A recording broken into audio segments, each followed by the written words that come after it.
Praise the lord. ప్రభునందు ప్రియ సహోదరులకు యేసుక్రీస్తు వారి నామం పేరిట వందనాలు మరియు ఉదయకాలపు శుభాలు. అనుదిన వాగ్దానాన్ని వీక్షిస్తున్న ప్రతి ఒక్కరికి నా కృతజ్ఞతలు.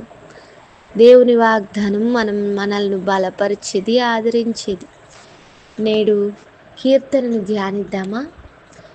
ఎండమావులు చూచి నేను అలసివేసారితి,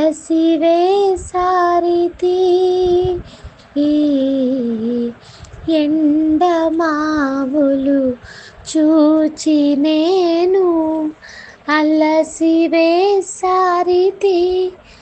జీవజలముల ఊట నీవై చేరదీసితివే, ఏనా బలము నీవైతివే, యేసు బలము నీవైతివే. ఎండిన ఎడారి బ్రతుకులో నిండైన ఆశ నీవేగా, యేసు నిండైన ఆశ నీవేగా. తడబడేడునా పాదములకు తోడు నీవే కదా, యేసు తోడు నీవే సదా. హల్లెలూయా. చాలా చక్కని అర్థాన్ని ఇచ్చే పాట ఇది. మన బ్రతుకులో అలసినప్పుడు, వేసారినప్పుడు సేద తీర్చేవాడు, బలమునిచ్చేవాడు, ఎండిన బ్రతుకులను చిగురింపచేసే దేవుడు మన ప్రభువు. తడబడు పాదాలకు బలమునిచ్చి ఆశతో నిలబెట్టేవాడు ప్రభు అని ఈ పాట చెప్తుంది. నేడు వాగ్దానం సామెతల గ్రంథం 28వ అధ్యాయం 7వ వచనం.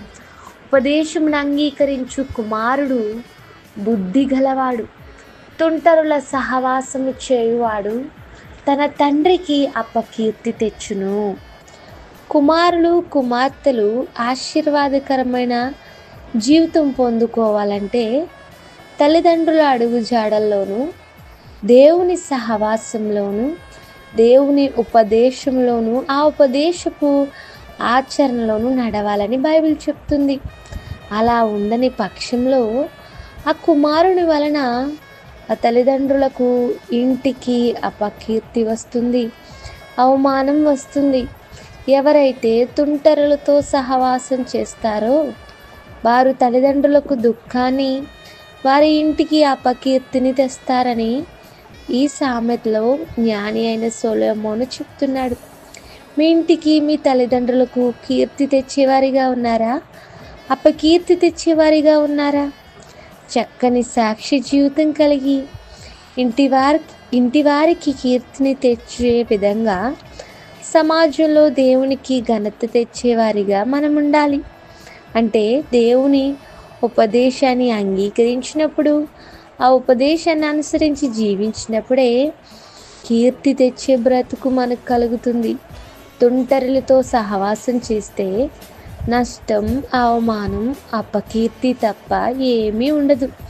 తుంటరులు భయం లేకుండా, భక్తి లేకుండా తాగుతూ, తిరుగుతూ, బూతులు మాట్లాడుతూ ఇష్టానుసారమైన జీవితం జీవిస్తూ ఉంటారు.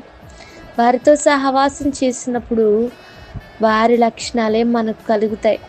అపకీర్తి మనకు వస్తుంది, అవమానం, నష్టం మన జీవితంలో నిండుకుంటుంది.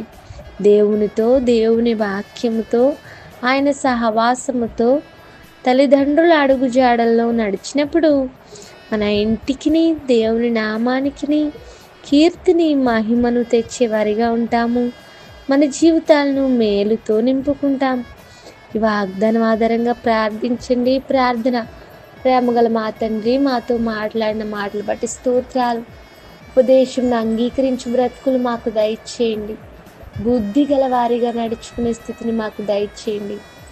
లోక సంబంధమైన సహవాసమును విడిచి దేవుని సహవాసమును ప్రేమించే కుమారులుగా, మీ కుమారులుగా, మీ కుమార్తెలుగా ఎదిగే బ్రతుకులు మాకు దయచేయమని అడుగుచు ఈ మాటలతో ఏకీవిస్తున్న ప్రతి ఒక్కరి పట్ల నీ కృపను దయచేయమని ఈ వాగ్దాన ఫలింపును వారి బ్రతుకులో దయచేయమని అడుగుచు యేసుక్రీస్తు వారి నామములో అడుగుచున్నాను తండ్రి, ఆమేన్. Have a blessed day. God bless you all and me as well. Thank you.